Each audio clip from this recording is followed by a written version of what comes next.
Ang kinabuhi ni Kristo dinis kalibutan iyang gamit sa pagluwas sa tanan nga mga tao.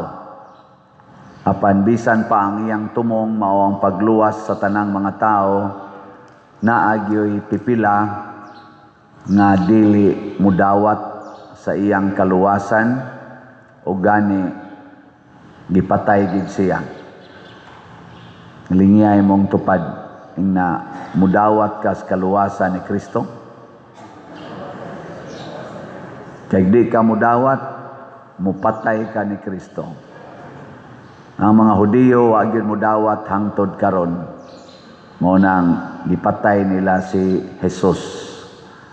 Kita nga mudawat basin sad og sa pulong ra sad ta mudawat, pero sa ato dayang binuhatan mupatay gyapon tag Ginoo.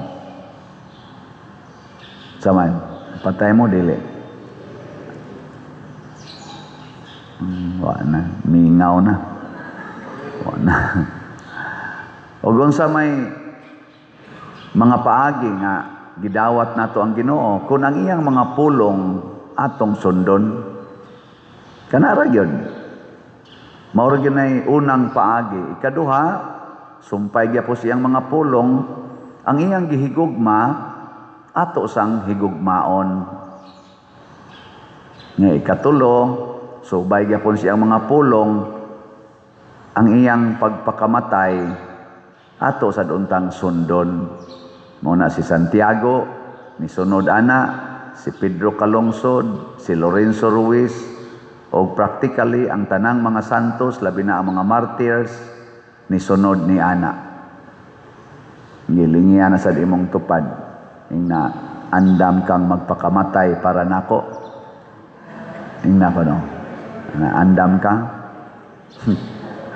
Naagay mga gahe kay badigin muling na siya. Nagkatawa bitaw karon may kay pagka-discuss ni Attorney Ropel Banyok ang kanini ang impeachment ba, ang nag-ongoing wrong impeachment o ang mga rating. Ako sa nakapamulandong sad ko, anong lahi man og tinan-awan ang mga congressmen, labi na gid ang Committee on Justice kana rong nag-process sa impeachment ni BP Sara, lahi magpagtan-aw sa mga tao nga unta gitawag man ta na sila diha og House of Representatives. Gani ni claiman sila ana nga sila boses ng mamamayan sa tao. Pero lahi sila pananaw, tanawa ha. Dunay duha ka impeachment, ang kang BBM nag-unato nya kadayon kaning kang Sara. Ang sa kang BBM, ang impeachment petition ilang gideklarar sa Committee on Justice nga why sufficient substance. So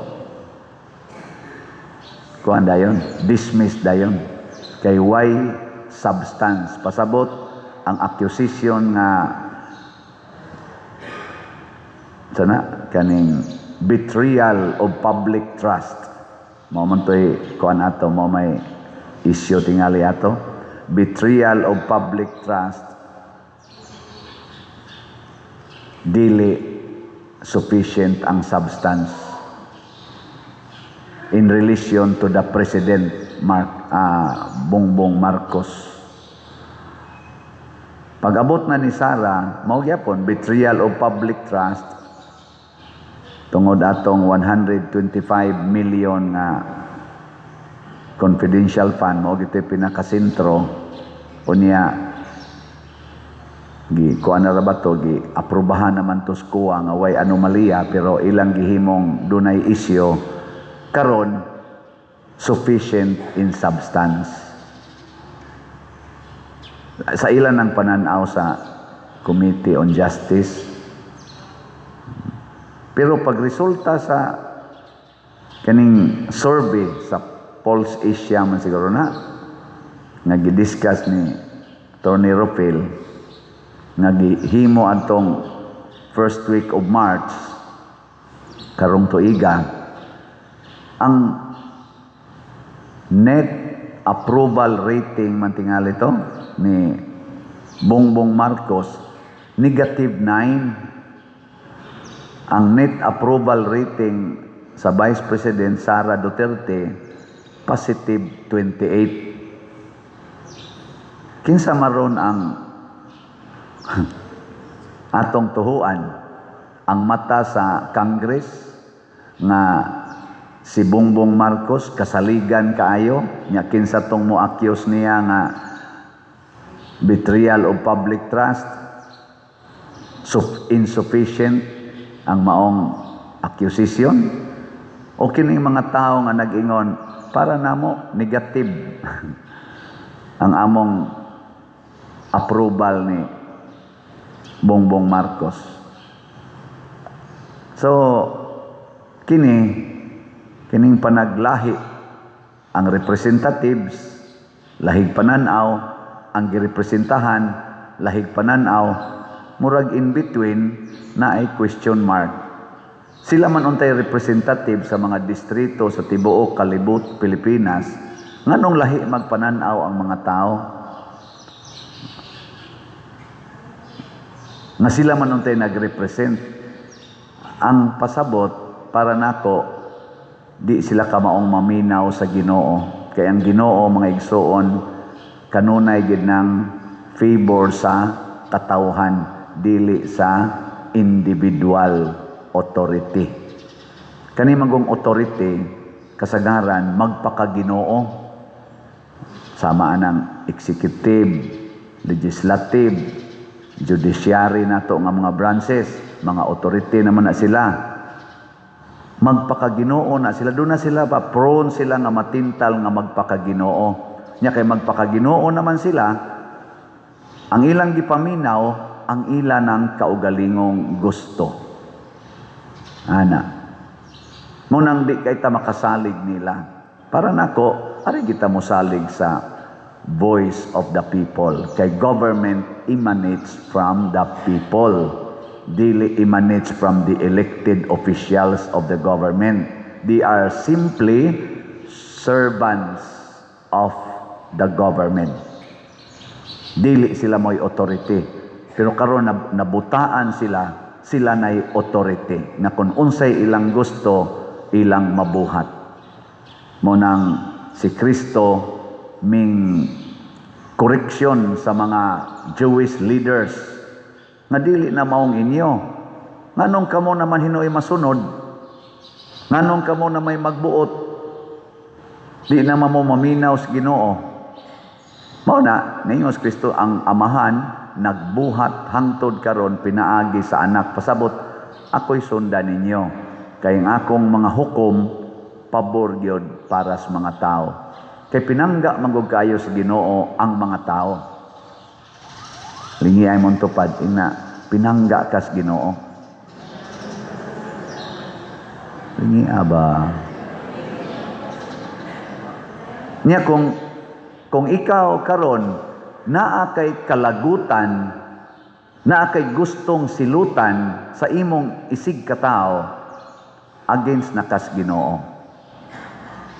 Kung tan-aw nako karon sa atong Congress, labi na sa Committee on Justice, murag gusto lang gyud nilang silutan ang mga Duterte. Labi na gyud ang Vice President. Gusto lang gyud nilang silutan, di na sila maminaw nga ang katawhan, majority sa mga Pilipinos, dili gustong silutan ang Vice Presidente.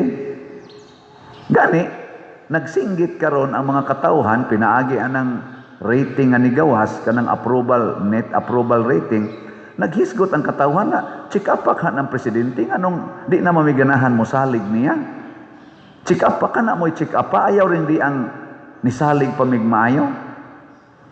Nya sa actual gid nga tali, ako nakitaan dito, kay kuan man na kanang net approval rating minus disapproval rating.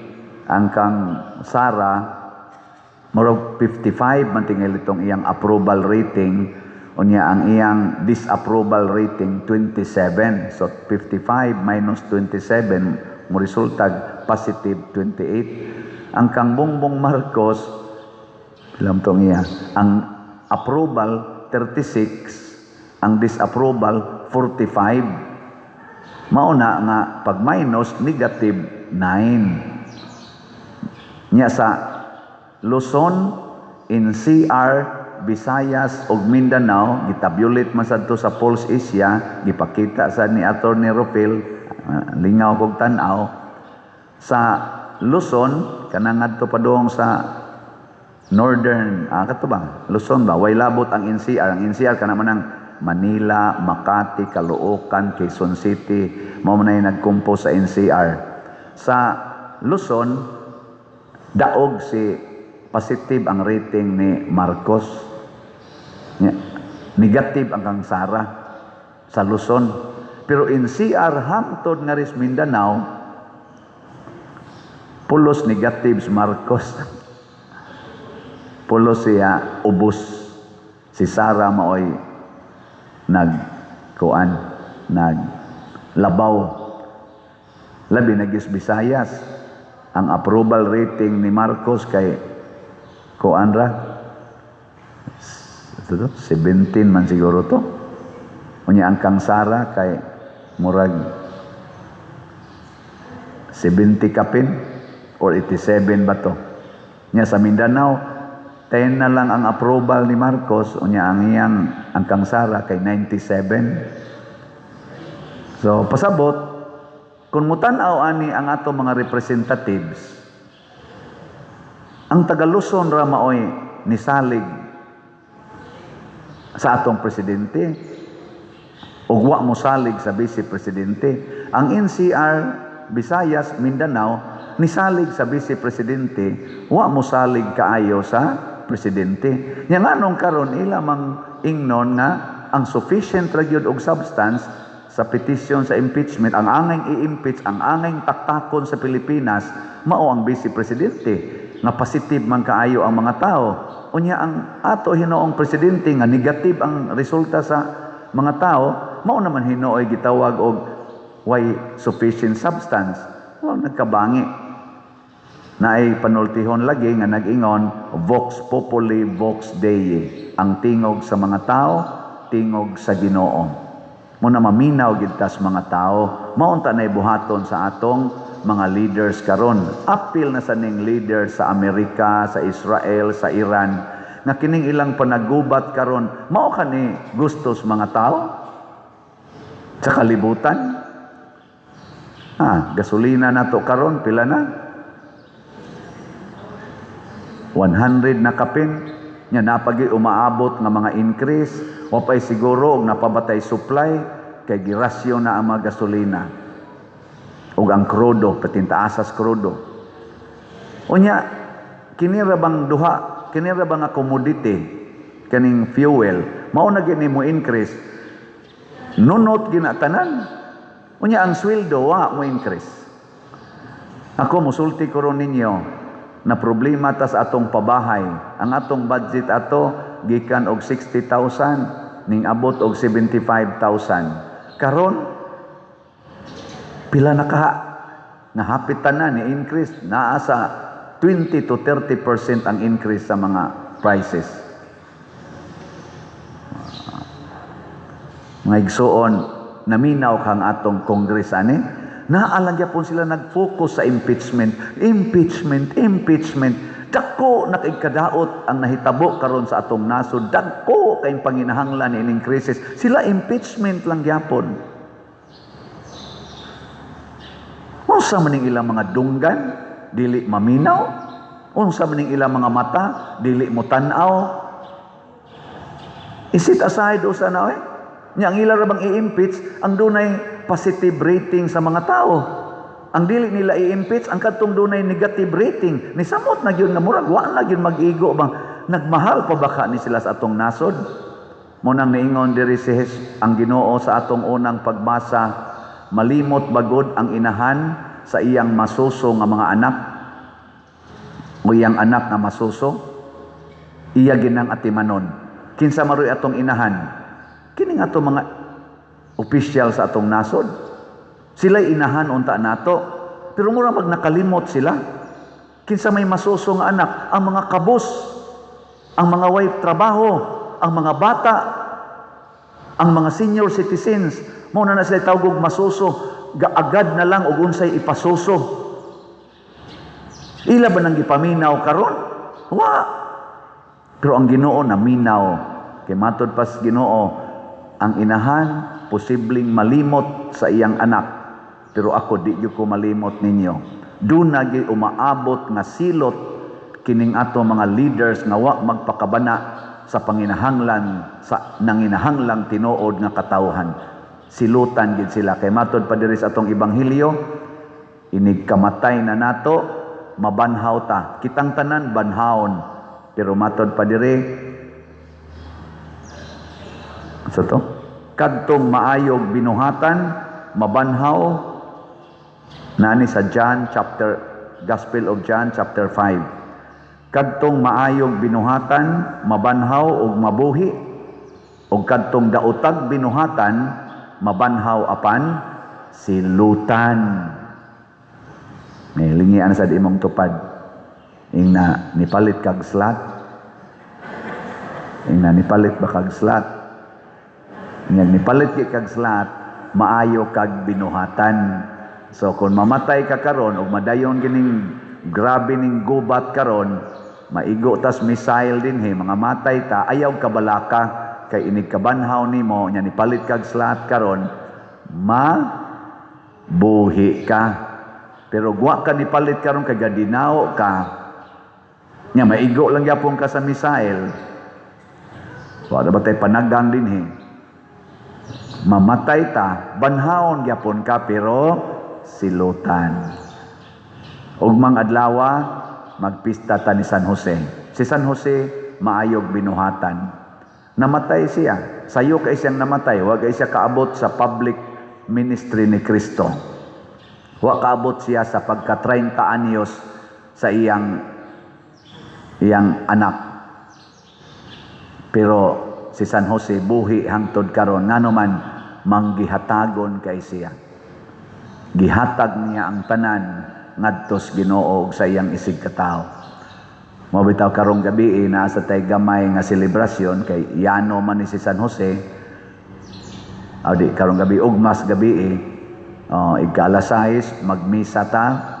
I hope manambong ta labi na ang mga chapels pagpadala mo og inyong mga representatives unya na tay gamay prosesyon mga usahon tingin na kauras or less than 1 hour niya human natay panihapon diha sa garden ni San Jose magdatag mga pagkaon ako mong dasigon para atong ipaambit diha mura mamugwa madasig na nag-ana ulan yung mga naw magdatag pagkaon ba na niya ako sang gidasig ang mga chapel leaders nga mosuroy sa mga balay pahatagon sila love offering para i-offer ugma inigmisa nato nga 1 peso to 1 million depende lang kay mao sa na atong gamiton sa atong mga expenses niya kamo sa mga online parishioners isip atong suporta pwede sa mo magpadala para ni Pader tampo-tampo sa ni diha sa inyong pagkuan aron kami mapiksan pud mi dire sa grasya gikan ni San Jose. Ana lang, simple kayo. Ang pagkamanggihatagon, ang pagkamaluluyon maunay makapahimo natong mga buutang tao sa matas Ginoo. Kay ang Ginoo matud pa sa atong tubag sa Salmo, maayo gyud og maluluyon. Maayo gid siya og maluluyon. Gisunod ni San Jose, gisunod ni Mama Mary og sa mga santos. Kita, kumusta man? Musunod? Dili. Kumusta man ato rong mga congressmen, senador og mga naas executive? Nisunod o wa? Secret. Kinsa may naningkamot og sunod sa pagkamaayo ug maluluyon, mga Marcos Group, Duterte's Group, o Pinklawans Group? Secret. Mga naong ninyo murag secret. Ato lang ng panidaan. Ang ako lang jarong gipasalamatan kaning social media, kaning mga vloggers na mga buangon sa diha, pero daghan kitag makuha nga mga genuine nga information, dili na sa mainstream media kaayo, kay filtered na kayo ang mainstream media, usahay matwist pa. Ana.